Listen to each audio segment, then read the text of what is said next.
적막한 이판서댁 별채. 화면을 가득 채우는 것은 창살 너머로 스며드는 시린 보름달 빛이다. 방 안에는 머리가 희끗해진 40대 후반의 연화가 등잔불 아래서 바느질을 하고 있다. 규방의 정적 속에서 들리는 것은 오직 사각 옷감을 스치는 바늘 소리뿐이다. 벌써 보름인가. 달빛이 이리 밝으니 잠자기는 다 글렀구먼. 연화가 바느질을 멈추고 창문을 열면 마당에 가득 찬 달빛이 폭포처럼 쏟아진다. 그때 멀리 마을 어귀 주막 방향에서 아련한 피리 소리가 바람을 타고 들려온다. 연화의 손이 가늘게 떨린다. 30년 전 그토록 사모했던 정인이 불어주던 그 가락이다. 마을 외곽, 월맨의 주막. 낡은 주막 평상에 한 사내가 앉아 있다. 50대 초반의 무영이다. 낡은 도포 차림이지만 기품이 서린 그는 달을 향해 피리를 불다 멈추고 술잔을 채운다. 아이고, 무영 양반. 그놈의 피리 소리는 예나 지금이나 사람 간장을 다 녹여내네 그려. 누구 들으라고 그리 처량하게 부는 거요. 들으라고 부는 게 아니라 잊지 않으려고 부는 것이네. 잊긴 뭘 잊어. 이 동네 이씨 성가진 교수 하나 때문에 평생 장가도 안 가고 떠돌던 양반이 오늘 저 달 좀 보쇼. 꼭 그 양반 얼굴 같지 않소. 무영은 대답 대신 술을 목으로 넘긴다. 그의 시선은 연화의 집이 있는 언덕 너머를 향한다. 달빛 아래 오솔길. 연화는 자신도 모르게 겉옷을 걸치고 집을 나섰다. 평생 가문의 법도를 지키며 살아온 그녀였으나 오늘 밤 달빛은 유난히도 그녀를 밖으로 등 떠민다. 숨을 몰아쉬며 주막 근처 물레방아 앞에 멈춰 선 연화. 그곳에서 그림자를 길게 늘어뜨리고 서 있는 한 남자의 뒷모습을 발견한다. 그분일 리가 없는데.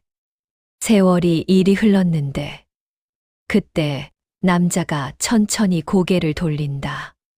30년의 세월이 깊은 주름으로 남았으나 눈매만은 여전히 소년 같던 그 사람 무영이다. 연화, 낭자이십니까? 아직도 저를 낭자라 부르십니까? 이 늙은 여인을요. 제 눈에는 여전히 18, 달빛 아래 수줍게 웃던 그 모습 그대로입니다. 두 사람 사이에 흐르는 정적. 보름달만이 이 기막힌 재회를 축복하듯 세상을 하얗게 비춘다. 30년 전 어느 산자락 계곡. 눈이 부시게 푸르른 녹음 사이로 물소리가 청량하다. 갓을 쓰지 않은 청년 시절의 무영이 바위에 앉아 그림을 그리고 있다. 그 곁에서 발을 담그고 물장구를 치는 소녀 시절의 연화. 무영 도령, 제 얼굴을 그리신다더니 왜 자꾸 산만 그리십니까? 낭자의 자태가 이 산천보다 깊고 고우니 붓끝이 갈 길을 잃어 그렇습니다. 말만 번드르르 하십니다. 어서 제 얼굴을 그려주셔요. 평생 간직할 것입니다. 무영이 조심스럽게 붓을 들어 연화의 얼굴을 화폭에 담는다. 두 사람의 시선이 마주칠 때마다 여름 매미 소리보다 더 크게 심장 소리가 울린다. 이판서댁 사랑채. 무거운 침묵이 흐른다. 연화의 아버지 이판서가 차가운 눈빛으로 연화를 내려다본다. 가난한 선비놈과 정을 통하다니 우리 가문에 그런 일은 있을 수 없다. 너는 다음 달 영의정 댁 셋째 아들과 혼인할 것이다. 아버지 제발. 그분 없이는 숨도 쉴 수 없습니다. 죽어서 나가든 가마를 타고 나가든 내 선택이다. 그놈의 목숨줄을 살리고 싶다면 입을 닫거라. 다시 현재 물레방아 앞. 다시 서리가 내려앉은 듯 차가운 달빛 아래의 현재다. 무영과 연화는 여전히 서로를 바라보고 서 있다. 무영이 품 안에서 때 묻은 종이꾸러미 하나를 꺼내 조심스레 펼친다. 30년 전 그날 계곡에서 미처 완성하지 못했던 그림입니다. 평생을 품고 다녔지요. 종이 위에는 빛바랜 먹선으로 그려진 해사하게 웃고 있는 어린 연화의 모습이 담겨 있다. 일이 흉하게 늙어버린 것을 왜 버리지 않으셨습니까? 낭자는 저에게 단 한 번도 늙은 적이 없습니다.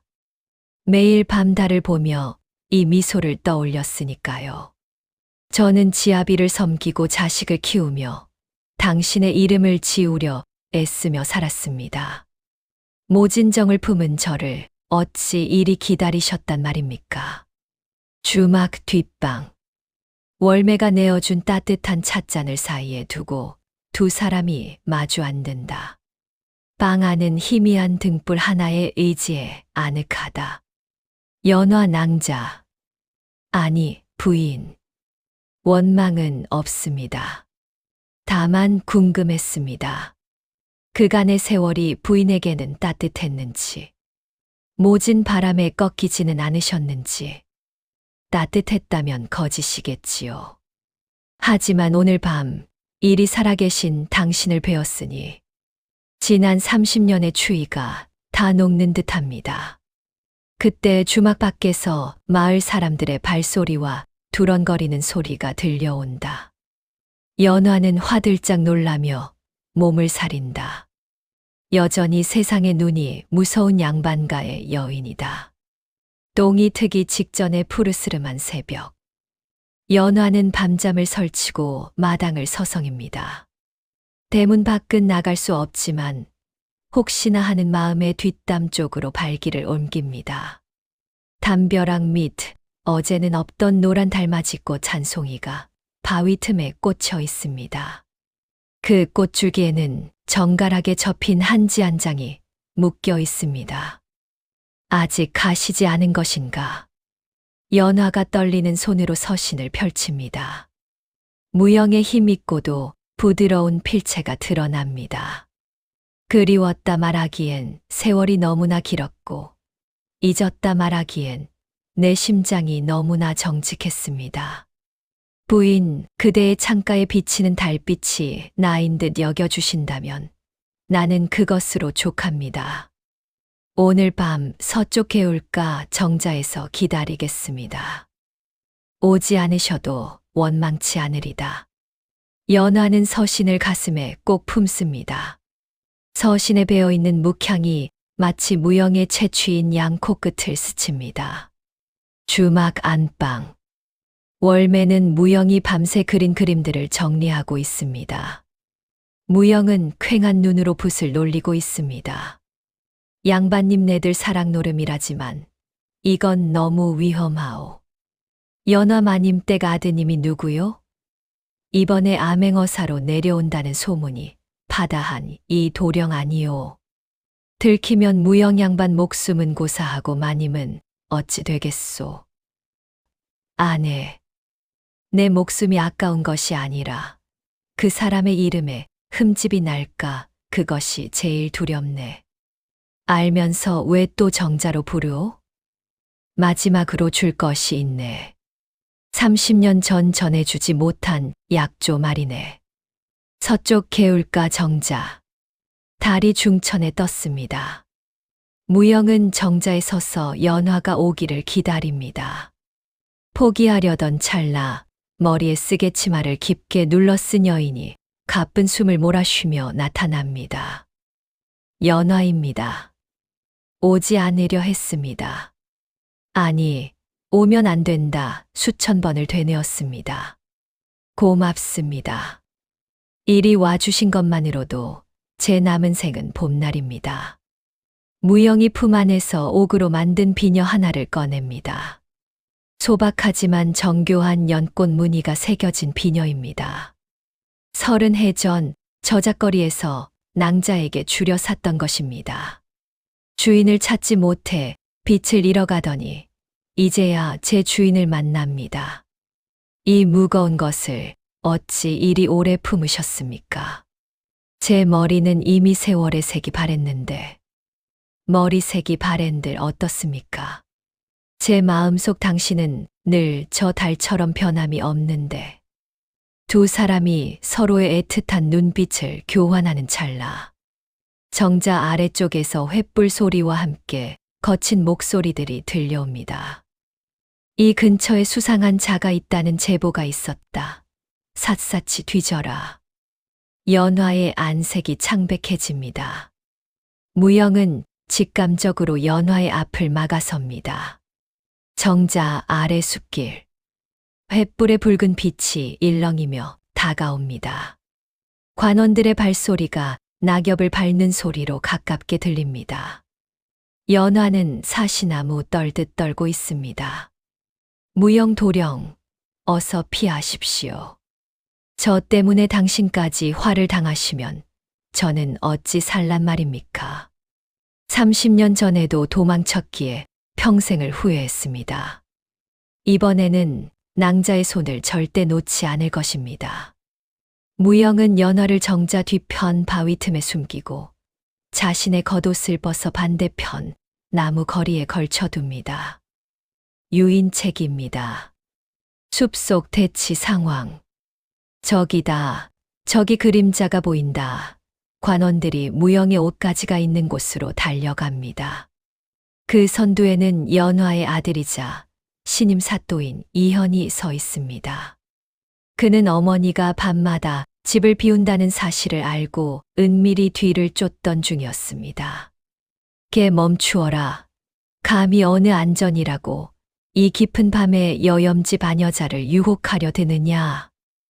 무영이 어둠 속에서 천천히 걸어 나옵니다. 그는 당당하게 이현 앞에 섭니다. 사또 오해이십니다. 저는 그저 달빛이 좋아 그림을 그리러 나온 뜨내기 화공일 뿐입니다. 화공이라. 그런데 왜 여인의 비녀를 품고 있었단 말이냐? 바위 뒤에 숨어 이 광경을 지켜보는 연화는 입을 틀어막고 눈물을 쏟습니다. 아들이 정인을 문초하는 광경이라니 이보다 더 잔인한 운명이 있을까요? 연화는 결심한 듯 비틀거리며 밖으로 나가려 하지만 무영의 간절한 눈빛이 그녀를 멈춰 세웁니다. 나오지 마시오, 제발. 무영의 눈은 그렇게 말하고 있었습니다. 결국 무영은 연화의 신분을 끝까지 숨긴 채 사대부가의 채통을 어지럽힌 죄로 동원에 압송됩니다. 모진 고문이 시작되려 할 때 연화가 정갈하게 소복을 갈아입고 아들 이현 앞에 나타납니다. 현아, 그분을 놓아주거라. 어머니, 이 새벽에 어찌 이곳까지 오셨습니까? 저 자는 불순한 의도로. 아니다. 그분이 품었던 비녀는 내 것이고 그분이 기다린 여인 또한 나다.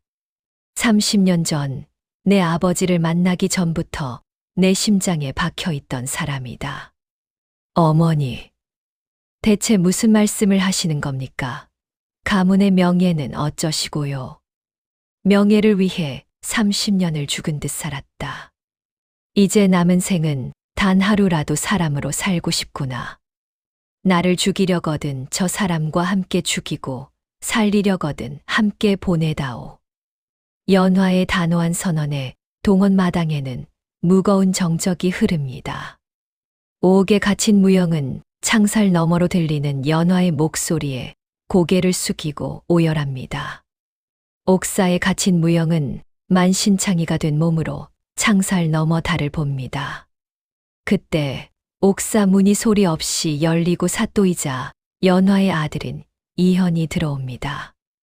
그의 손에는 어머니 연화가 평생 간직했던 낡은 서신 꾸러미가 들려 있습니다. 어머니의 방에서 발견했소. 30년 세월 어머니가 왜 단 한 번도 진심으로 웃지 않으셨는지 이제야 알 것 같소. 사또 저를 죽이시고 부인의 명예를 지켜주십시오. 그것이 제가 바라는 마지막입니다. 어머니는 이미 죽음을 각오하셨소. 내가 사또로서 할 수 있는 일은 화공 무영이 옥사에서 도주했다고 기록하는 것뿐이요. 다시는 이 고을에 나타나지 마시오. 비틀거리며 옥을 빠져나온 무영이 약속 장소로 향합니다. 그곳에는 쓰개 치마를 벗어 던지고 평범한 여인의 차림을 한 연화가 기다리고 있습니다. 두 사람은 서로를 발견하자마자 약속이라도 한 듯 서로의 품에 안깁니다. 고생하셨습니다. 저 때문에 정말 죽는 줄로만 알았습니다. 낭자, 이제 저는 이름도 없고 집도 없는 떠돌이 화공일 뿐입니다.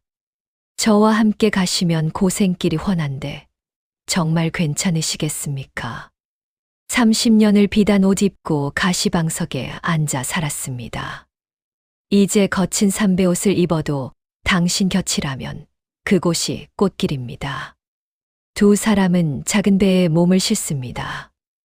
강물 위로 커다란 보름달이 조각배처럼 떠 있습니다. 무영은 품에서 소중히 간직했던 옥비녀를 꺼내 연화의 머리에 정성스럽게 꽂아줍니다. 30년 만에 드디어 제자리를 찾은 비녀입니다. 보십시오. 달도 우리를 축복하듯 길을 비춰주지 않습니까? 예, 전에는 저 달이 그리움의 눈물 같더니 이제는 갈 길을 알려주는 등불 같습니다. 무영이 노를 젓기 시작합니다. 강물 위로 두 사람의 그림자가 하나가 되어 멀어집니다. 깊은 산골, 작은 초가집 마당에서 백발이 성성한 노부부가 앉아 있습니다. 할아버지는 그림을 그리고 할머니는 그 옆에서 나무를 다듬으며 도란도란 이야기를 나눕니다. 사람들은 우리가 달빛 속으로 사라졌다고 말들 하지요. 하지만 우리는 그저 평범한 사내와 여인으로 돌아온 것뿐입니다. 숨겨둔 마음을 꺼내어 서로의 손을 잡은 순간 우리는 비로소 진짜 인생을 살기 시작했으니까요. 화면은 점점 멀어지며 두 사람의 머리 위로 낮에도 희미하게 떠있는 낫달을 비추며 대단원의 막을 내립니다. 긴 여정이 이렇게 마무리되었습니다. 가슴 한구석에 묻어두셨던 옛 기억이 혹시 떠오르셨나요? 달빛 아래 두 사람이 행복해졌으니 이제 편안한 잠자리에 드셔도 좋을 것 같습니다. 재밌게 들으셨나요? 여러분의 격려는 더 좋은 영상을 만드는데 큰 힘이 됩니다. 구독과 좋아요 부탁드립니다. 그럼 다음 편도 기대해 주세요.